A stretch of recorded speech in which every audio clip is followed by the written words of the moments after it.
जब लोग आपसे पूछते हैं कि आप पैसे के लिए तरस रहे हैं तो आगे से आपका जवाब होता है हाँ, तो आप गलत हैं। क्योंकि हमें कभी हाँ नहीं बोलना चाहिए, यही हम गलती कर देते हैं। नमस्कार दोस्तों, मेरा नाम है राजेंद्र कुमार और आज मैं बात करने जा रहा हूँ आपकी जो बातें हैं, आपकी जो दिनचर्या है, आप गलत कर रहे हैं, इस पे मैं आज आप से चर्चा करना चाहता हूँ। कई बार लोग हमसे पूछते हैं, हमारे यार दोस्त, हमारे रिश्तेदार कभी पूछते हैं कि आप पैसे के लिए तरस रहे हो, तो आप बोलते हो हाँ। ये गलत क्यों है? जो हमारी मन की भावना है, जो हमारे वर्ड है, शब्द जिसको हम बोलते हैं, जो बोलते हैं तो हमारी वाइब्रेशन यूनिवर्स तक जाती है। हमारा मान लो आज 10,000 कमा रहा हूँ तो फिर भी मैं बोल रहा हूँ मैं पैसे के लिए तरस रहा हूँ, हमारे घर में पूरी नहीं पड़ती है तो हम बोलते हैं मैं तरस रहा हूँ। ये गलत है। क्यों? जैसे ही हमारे पास पैसा आ रहा है हम बोलते हैं कि हम तरस रहे हैं, तो पैसा आना बंद हो जाता है। पैसा है तो वो रुकेगा नहीं। यही हम हर बार गलती कर देते हैं। मेरा पेट भरा है, मैं फिर भी बोल रहा हूँ कि खाली है, तो ये कहीं ना कहीं आप गलत कर रहे हैं। तो चलिए ज़्यादा देर ना करते हुए आज की मैं वीडियो आपको इसी कहानी के माध्यम से समझाना चाहता हूँ कि आपको कभी ऐसा नहीं बोलना चाहिए, नहीं तो आप हर बार गलत होते हो। आपने मान लो शादी किया है, आप किसी कोई दोस्त आपसे पूछता है कि आपकी शादीशुदा जिंदगी कैसे चल रही है, तो आप बोलोगे बहुत बेकार यार, तो गलत। आप ये बोलो कि अच्छी चल रही है, चाहे अच्छी नहीं चल रही है मगर फिर भी ये बोलो कि अच्छी चल रही है, तो देखना धीरे धीरे धीरे वो अच्छी चलनी शुरू हो जाएगी। आज की जो वीडियो है, दो दोस्त हैं, सौरभ और गौरव, और दोनों मजदूरी करते हैं। दोनों की शादीशुदा लाइफ है। आपने देखा होगा ना, हमको कोई लेबर चाहिए या मिस्त्री चाहिए तो हम उनका एक मेन अड्डा रहता है मार्केट में, उनका एक स्थान रहता है जहाँ पे जाके हम उनको लेके आते हैं। ऐसे ही दोनों घर से जब सुबह काम के लिए जाते हैं, सौरभ और गौरव, तो रास्ते में गौरव को अगर उसके दोस्त मिलते हैं, बोले कैसे चल रहा है काम काज, बोल रहा बहुत मस्त चल रहा है। सौरभ को पूछते हैं कि तुम्हारा काम काज कैसे चल रहा है, उसके दोस्त रास्ते में जाते कभी पूछते तो बोलते हैं क्या बताऊं यार, वो अपना दुखड़ा लेके बैठ जाता है कि 700 रुपया दिहाड़ी मिलती है, उसमें कहाँ गुजारा चलता है, उसमें ये होता है वो होता है, अपना दुखड़ा होता है। यही वाइब्रेशन हमारी यूनिवर्स तक जाती है।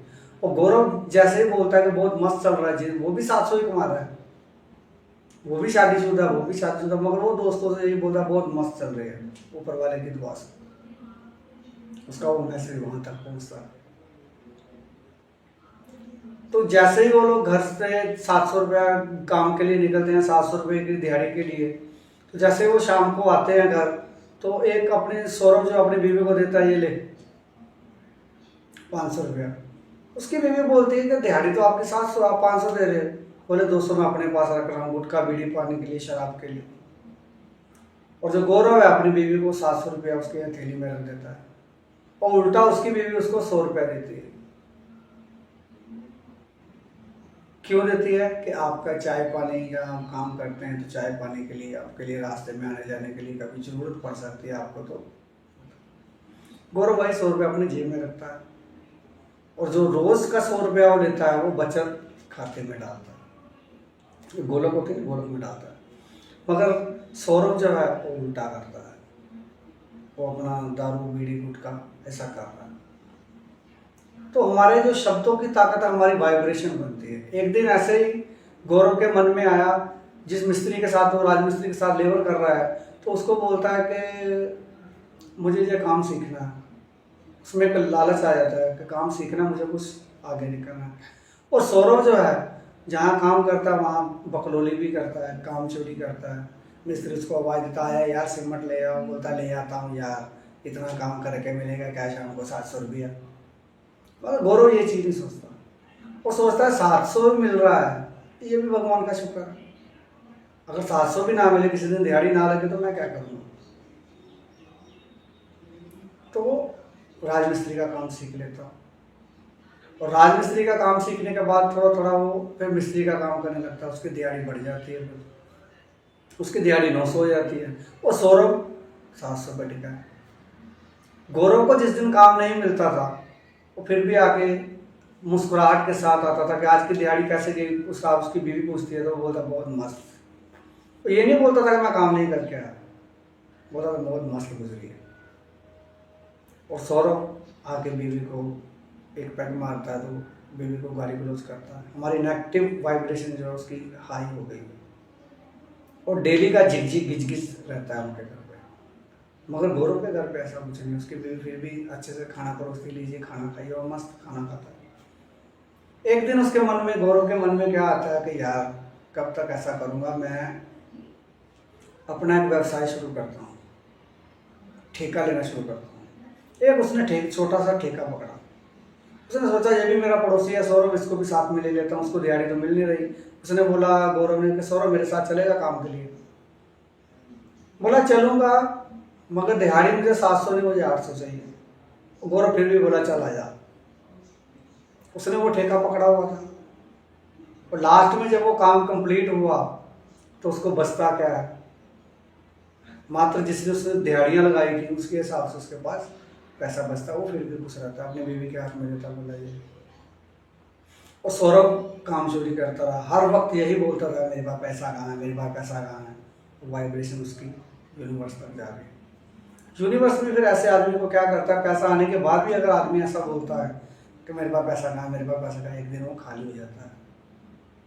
और गौरव ठेका लेते लेते बड़ा ठेकेदार बन जाता है, वो अपना घर को बहुत बड़ा बना देता है। वो हर बार यही बोलता है कि मुझे काम मिल रहा है, थैंक्स, भगवान का शुक्र करता है। और सौरभ आज वो बेवड़ा बन गया। इस कहानी का मतलब क्या है, मैं आज वो आपको समझाना चाहता हूँ। हमारी जो वाइब्रेशन है ना, वो कहीं ना कहीं भगवान सुनते हैं, जिसको हम ब्रह्मांड बोलते हैं। कभी भी इतनी बात नहीं बोलनी चाहिए कि मेरे पास कुछ नहीं है। जो है उस पर खुश रहना सीखो। वो पैसा इतना देगा ना कि आप जितना सोचा भी नहीं है। दूसरों के पास भी काम करे तो सो अपना काम समझ के करो, कभी पैसे के लिए नहीं तरसो। अपने आप को पॉजिटिव में रखो तो आपके पास पैसा आएगा, पैसा टिकेगा। पैसे की बचत करना सीखो। अगर 10,000 कमा रहे हो तो ज़्यादा नहीं तो 100 रुपया तो जमा कर लो। जैसे ये अभी क्या कोरोना के टाइम पे क्या हुआ था, जिन्होंने सेविंग की थी थोड़ी बहुत वो बच गए थे, जिन्होंने नहीं की थी उनका क्या हाल हुआ। अभी आप इस कहानी से क्या समझते हैं कमेंट करके बताना। मैं आपको ऐसी ऐसी कहानियाँ बार बार देता रहूँगा। वीडियो अच्छी लगे तो लाइक एंड सब्सक्राइब। जो दोस्त आपके नेगेटिविटी बातें करते हैं ना, उनके पास भेजिए। नमस्कार।